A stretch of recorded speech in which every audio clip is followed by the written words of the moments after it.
Alrighty guys, it's Monday morning, actually almost lunch, well 11 o'clock or so already.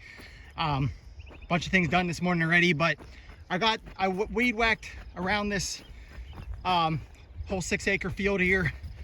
Tried to clean everything up for now, so it's off my fence and not touching anything. Right now I'm just kind of making a last loop, tightening up anything I can. You want to have it taunt as much as possible, you know, and at the measurements they want, you know, the 20 inches, 48 inches, and 34 inches, as much as possible to keep the effectiveness of the fence as sharp as it can be.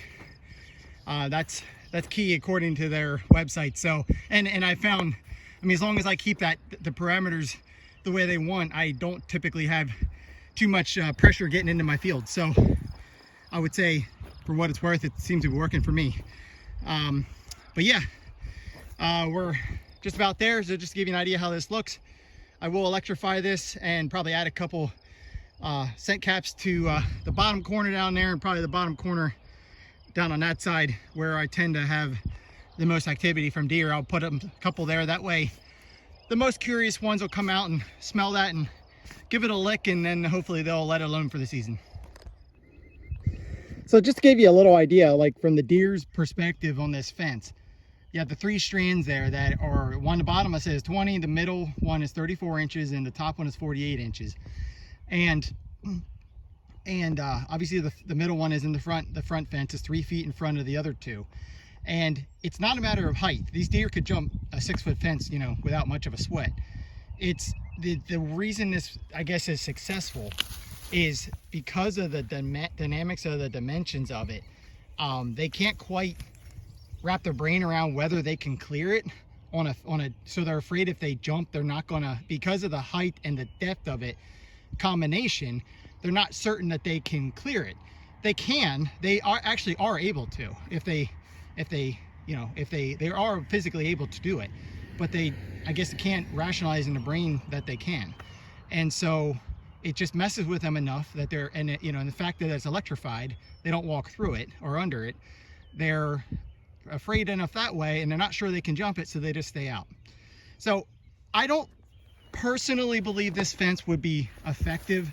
It might be, I'm not going to say it wouldn't be, but I don't think I would trust like growing sweet corn or something that they would really like inside this operation, inside this fence.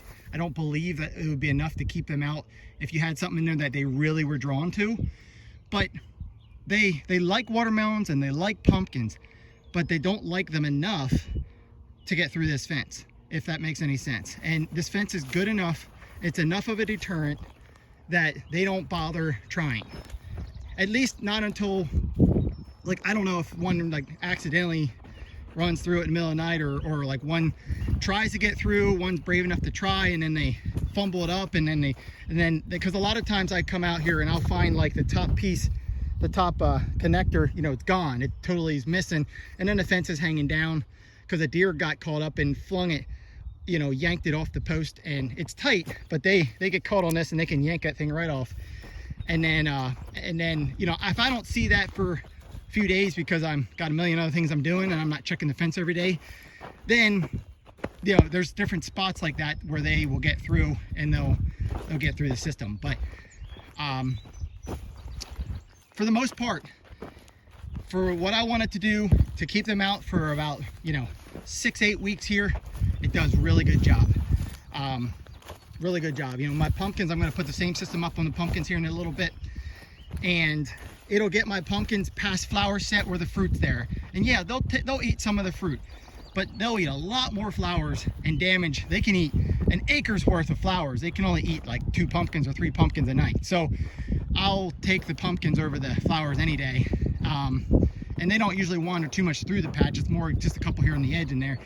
So long story short, it allows me to get my crop, the flower set on my pumpkins and the flower, and developed into fruit, and I can get a harvest.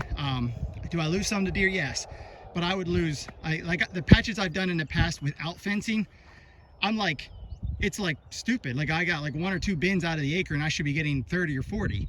And when I put a fence up, then I'm getting 25. So it's well worth my time to do this, and it works pretty good. So for any purpose you have out there that you're trying to keep deer out, this system does work pretty well. And if you maintain it regularly, it probably works excellent, actually, I would say. So here's an example of a scent little cap that basically I put, there's some apple butter, I don't know what it is, syrup or whatever that I get from Premier again. I mean, I just order it from them because it's all on one website and I get everything I need for this system all in one place, and it's really easy.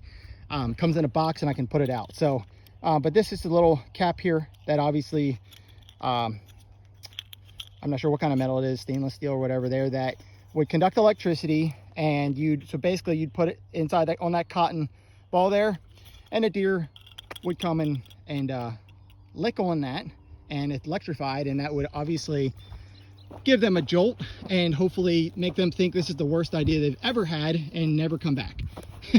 So that's the point. So it works pretty good. I'll put that on the outside strand, and you know, I won't probably get that done today, but here by the end of the week, I'll get this electrified today, and then by the end of the week I'll throw a couple of them out. And then, you know, any of the curious guys who do think they like watermelons, want to come check it out, they might get distracted by that, and then they decide, you know what, I actually don't like watermelons that much, and they'll just stick to soybeans or something else.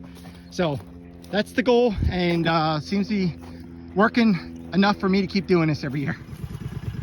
Okay, I changed my mind. I am going to add just a handful of caps here with the apple butter. This is just apple scent, or not apple butter, apple scent, I don't know, gel or whatever. I don't really know. It just smells like something yummy enough to catch their, you know, if they're coming by and they want to try to come in here or whatever, they'll smell that and then they'll lick it, you know, get the what smells good out of there, and then they'll get a jolt. So yeah, just doing a couple of these quick on this one corner, and on just a couple on the other corner. I'm just gonna do 3 on this corner, 3 on the other corner, just where I know that there's a lot of pressure, and that way I don't have to worry about it here for a little bit. Okay, I'm all ready here. We're gonna turn on the shocker here. Got it tied to my outside strand, and we're gonna get busy doing something else.